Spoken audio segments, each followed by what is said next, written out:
You said something this week that you didn't want to say yes to, and you knew it the moment it came out of your mouth. That's not you being a good friend.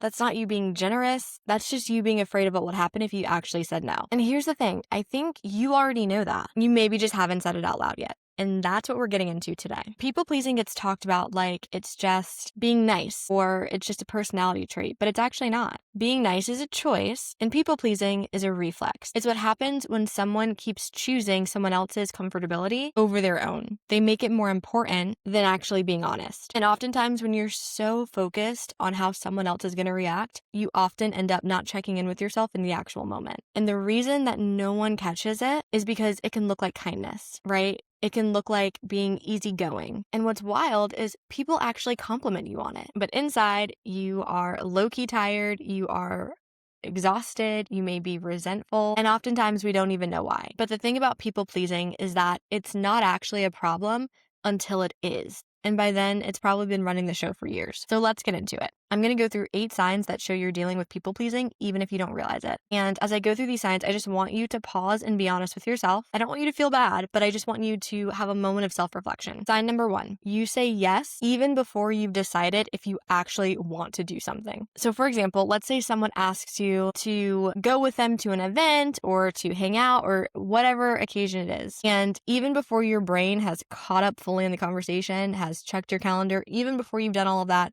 you've already said yes to the person. And oftentimes it's not because you actually wanted to say yes, but it's because saying no just feels too uncomfortable, right? Like you'll just say, oh, I'll sort out how I feel later. Like it's no big deal. I'll figure it out. And the thing is, you're usually figuring it out while you're doing the thing. Like you're already at the event, you're already at the party, you're already going with your friend wherever she wants to go. And y'all, this is why we love canceled plans. Because we didn't really want to go in the first place. We just didn't say no. Sign number 2 is you over-explain yourself even when you say no. So this is more of the you've said no and you are just giving reason after reason after reason why you can't do something, right? Like you're saying, oh, I wish I could, but I have this, this, and this. And by the time you've actually explained all these reasons, you've basically backed yourself into a corner where you often end up going anyways. Where you often end up saying yes anyways. And here's what that is. You over-explaining your no is because deep down you actually don't believe that your no is enough. You don't believe that it's justifiable enough. It's not strong enough. So you have to give additional reasons why, just in case someone comes back and questions you on it. And oftentimes they're not coming back to question you. Sign number 3, you over apologize, right? You apologize for everything. I'm talking from the biggest things to the smallest inconveniences. For asking a question, for sending a follow-up, or just for even existing in a way that you may feel is slightly inconveniencing someone. You say sorry even before anyone has indicated that there's a problem, right? Like this is you being in the grocery store and let's say someone accidentally bumps their cart into yours and you're the first to say sorry. Why are you saying sorry? You didn't bump into anyone. You didn't do anything wrong. But what's the first thing we say? Oh, I'm so sorry. Oh, my bad.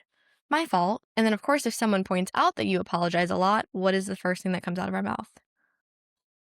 Exactly. It's normally another apology. All right. Sign number 4, you wait to see what the room has decided before you speak up, right? Like before you share your opinion on something. So let's say you're at work and, you're having a group meeting and someone asks for an idea or an opinion and you have an idea, you have a thought, but you don't raise your hand and you don't speak up or you don't put it in the chat first because you want to test the room. You want to test the waters and see how people feel. And then when someone else has finally spoken up, it may or may not be what you thought, but you end up just kind of going with the tide. And not because you'd actually changed your mind, but because their certainty or however the room kind of shifted made you doubt if your idea or your thought was actually accurate. So those 4 really obvious signs of people pleasing that most people can spot.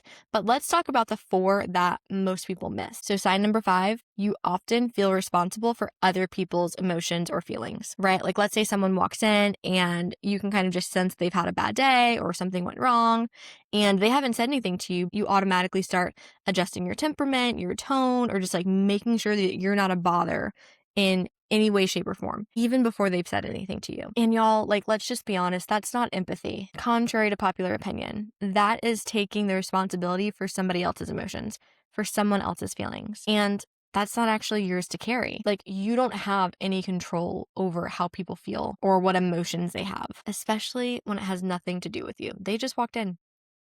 You have no idea what happened, but you're automatically adjusting yourself. All right, sign number 6, you are really bad at receiving. You are great at giving, you're terrible at getting. Let's say someone compliments you. What's the first thing you do? You deflect, right? Someone offers you help. You say, oh no, like, no need, I got it. Someone tries to take something off your plate and you feel like a burden for actually letting them help you. Oftentimes, this is because you've been the giver for so long that receiving feels wrong. All right, sign number 7, you can get hit with resentment that feels like it comes out of nowhere and you have no idea why. So let's say like you're very easygoing, right? Like you don't like to ruffle feathers, but there's moments either during your day or during the year where you kind of feel resentful towards something. And then, of course, you feel bad for feeling resentful about something that happened in the past. But y'all, here's the kicker about that. That's not random. That flash of irritation that just kind of came out of nowhere, that's your body keeping score of all of the times that you have either overextended yourself or you've said yes too many times when you really should have said no. You've put too much stuff on your plate. Like your body keeps score. So all of the emotions and things that we've just stuck and stuffed down, it's going to come up eventually. And here's the thing that a lot of people who deal with people pleasing, especially to keep the peace, resentment is not a character flaw, right? Like there's nothing wrong with you, but resentment is an indicator. Resentment is a receipt that, hey, there's some things you haven't dealt with yet. All right. And number 8, you cave the second you feel pushback on anything. This can be as simple as you said no to something and someone actually asked why. And then you start getting uncomfortable and you start backtracking. And then you're like, oh, you actually know what? Now that I think about it, I can do that thing. Like that's no big deal. You cave every time there's a little bit of pushback. And oftentimes people aren't asking why to make you feel bad or to change your mind or to persuade you. Oftentimes, if you've been a people pleaser for so long, it's because they're genuinely shocked and surprised that you actually said no. But because they are shocked and surprised, now you're backtracking and reconsidering. And again, not because they made a good point, but because you just don't want to deal with the confrontation. You don't want to deal with any of the uncomfortability of it. So does any of that feel familiar? Because if it does, I want you to listen to what I'm about to say about what all of this is actually costing you. Because when we minimize this stuff, when we minimize these signs and these habits, we just say, oh, it's just how I am, or, oh, it's just my personality, and we move on. But when it's constantly running in the background, it takes your sense of what you actually want. Your voice starts to get quieter and quieter. And when you spend long enough shaping yourself around what the room needs, around what other people need all the time, you will genuinely lose track of your own preferences. They will just become buried underneath everybody else's voice, everybody else's perspective, everybody else's opinion. And that's draining, y'all. Like that is exhausting. And one thing that most people pleasers do not realize is that this impacts your relationships more than you think. And it impacts it in a way that's very hard to admit. People cannot truly know you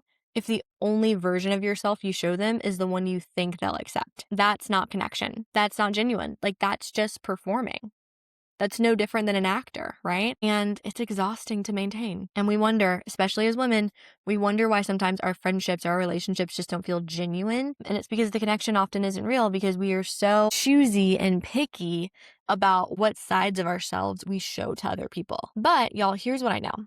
I know that most of the women and men, I will say, that deal with people pleasing the hardest, they're also some of the most emotionally intelligent, caring, capable people that I've ever met. So this isn't about like something you lack. People pleasing isn't just this like fatal flaw. It's all about what you've learned. Like I said in the beginning, people pleasing is a reflex. And at some point it made sense. It made sense to stuff your opinion down. It made sense to go with the flow. Like it just made sense. It kept you safe. It kept things simple. But at some point, we have to let that go. It can't continue to run in the background. So those are the 8 signs that you are potentially dealing with more people pleasing than you may realize. And this is just part 1. In part 2, I'm going to come back and we're going to talk about what to actually do to stop these habits in your life. Not the whole like, oh, we're just going to set boundaries and love ourselves. Like, no. Like we're going to get real. We're going to get tactical and practical on what you can do today to stop these habits in your life. Before you go, if any of these signs hit home, drop it in the comment, choose a number like numbers 1 through 8, which one hit home the most for you, because I promise you are not the only person either dealing with that habit or dealing with that sign and not realizing it. And if this was helpful, share this with a friend and subscribe to the channel for more videos like this. Y'all, we are just getting started and this is the real talk that we all need. So with that, I will see you all in the next video.